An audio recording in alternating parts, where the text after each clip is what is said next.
Bismillahirrahmanirrahim. Assalamualaikum warahmatullahi wabarakatuh. Perkenalkan, nama saya Mel Agustin. Asal saya dari Fakultas Tarbiyah dan Keguruan. Insya Allah pada kesempatan kali ini saya akan mempresentasikan hasil penelitian saya dengan judul Pola Asuh Orang Tua dalam Penguatan Pendidikan Akhlak Anak Usia Remaja, Studi Kasus di Dusun Ciberem, Kabupaten Ciamis. Memasuki pada poin pertama, yaitu latar belakang masalah. Remaja merupakan aset masa depan suatu bangsa yang sangat berharga dan tidak ternilai harganya. Maka dari itu, remaja harus disiapkan dengan baik. Nah, hal ini dapat dilakukan melalui penguatan pendidikan akhlak yang diselenggarakan dalam suatu keluarga. Sehingga dari hal tersebut, orang tua memiliki nilai strategis dalam menyampaikan suatu pendidikan kepada anak-anaknya, terutama dalam bidang keagamaan. Berbicara dengan penguatan pendidikan akhlak anak usia remaja yang dilakukan oleh orang tua, maka tidak terlepas dengan apa yang namanya pola asuh orang tua.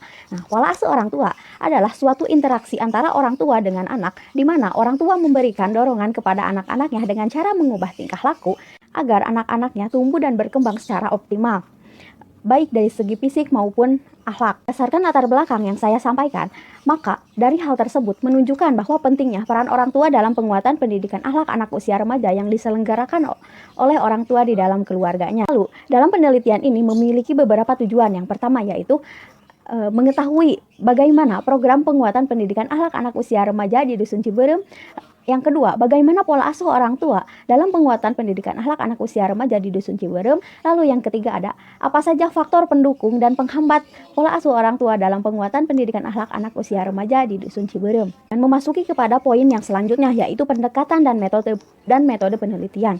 Pendekatan yang saya gunakan yaitu pendekatan kualitatif dengan metode studi kasus. Adapun dari hasil penelitian, berdasarkan program penguatan pendidikan akhlak anak usia remaja yang orang tua lakukan di rumahnya, yaitu dengan menanamkan yang menjadi dasar keagamaan dalam diri anaknya, yaitu salah satunya dengan membiasakan anak untuk melakukan sholat. Agama telah mengungkapkan dalam sebuah hadis yang berkenaan dengan anjuran kepada orang tua untuk memerintahkan anak-anaknya mendirikan sholat. Intinya, ajarkanlah sholat pada anak jika berusia 7 tahun dan pukullah jika meninggalkan sholat bila berusia 10 tahun. Hadis ini diriwayatkan oleh Abu Dawud dan Tirmizi. Berdasarkan ungkapan hadis tersebut, menggambarkan bahwa usaha orang tua dalam menerapkan pendidikan akhlak berdasarkan perintah agama, yaitu dengan membiasakan anak remajanya untuk melaksanakan sholat, sehingga anaknya terbiasa untuk mendirikannya.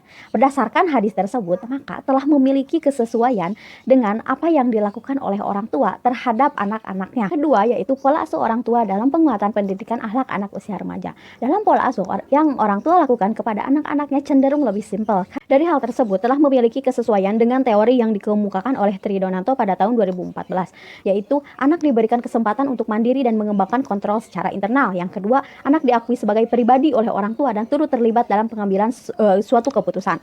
Yang ketiga, orang tua menetapkan peraturan serta pengaturan kehidupan anaknya saat orang tua menggunakan hukum fisik jika anak terbukti secara sadar menolak melakukan apa yang telah disetujui bersama.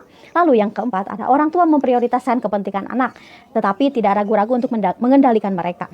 Lalu yang kelima ada orang tua realistis terhadap kemampuan anak. Yang keenam ada orang tua memberikan kebebasan kepada anak untuk memilih dan melakukan suatu tindakan. Lalu yang terakhir, orang tua melakukan pendekatan kepada anak dengan bersikap hangat. Lalu yang selanjutnya ada faktor pendukung dan penghambat pola asuh orang tua dalam penguatan pendidikan akhlak anak usia remaja.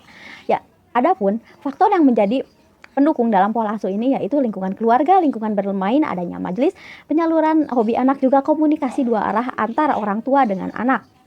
Yang menjadi faktor penghambat dalam pola asuh orang tua ini diantaranya ada keterbatasan waktu orang tua, lalu bermainnya media sosial atau media massa. Juga ada beberapa orang tua yang menyatakan bahwa faktor dari lingkungan bermainnya itu juga mempengaruhi. Berdasarkan teori yang dikemukakan oleh Adnan pada tahun 2018 menyatakan bahwa yang menjadi faktor pendukung dan penghambat pola asuh orang tua yaitu yang pertama, lingkungan tempat tinggal. Lingkungan yang menjadi tempat tinggal keluarga akan mempengaruhi cara orang tua dalam mengasuh anak-anaknya. Hal ini biasanya dilihat ketika bila orang tua berada di lingkungan perkotaan. Maka dalam hal ini akan ada hal yang berbeda dalam pengasuhannya. Lalu yang kedua, status sosial ekonomi. Adanya perbedaan dalam kelas sosial dalam keluarga akan menimbulkan adanya perbedaan. Akan tetapi berdasarkan teori tersebut belum ada kesesuaian secara terperinci, dikarenakan tidak hanya di lingkungan perkotaan saja pengawasan yang ketat dilakukan dalam pola asuh orang tua. Akan tetapi dalam penelitian ini pun walaupun di pedesaan tetap menerapkan pengawasan yang cukup ketat. Lalu, kemudian, dalam bidang ekonomi, sementara tidak menjadi pengaruh dalam pola asuh orang tua ini. Karena dengan kesederhanaan pun orang tua masih bisa menerapkan kedisiplinan terhadap anak-anaknya sehingga menghasilkan didikan yang cukup baik. Dalam penelitian ini menyimpulkan bahwa pola asuh orang tua dalam penguatan pendidikan akhlak anak usia remaja yang dilakukan orang tua terhadap anak-anaknya yaitu dengan cara membiasakan beberapa program yang dilaksanakan oleh orang tua kepada anak-anaknya di dalam lingkungan keluarga. Pula dalam pola asuh orang tua yang digunakan ialah menggunakan pola asuh demokratis. Adapun yang menjadi faktor pendukung dan penghambat dalam pola asuh ini diantaranya yaitu yang menjadi faktor pendukung yaitu lingkungan keluarga, lingkungan bermain, adanya majelis, lalu penyaluran hobi anak, komunikasi dua arah antara orang tua dengan anak. Lalu yang selanjutnya ada yang menjadi faktor penghambat dalam pola asuh ini yaitu keterbatasan waktu yang orang tua miliki, lingkungan bermain, juga adanya media massa. Sekian presentasi dari saya, kurang lebihnya saya mohon maaf. Wassalamualaikum warahmatullahi wabarakatuh.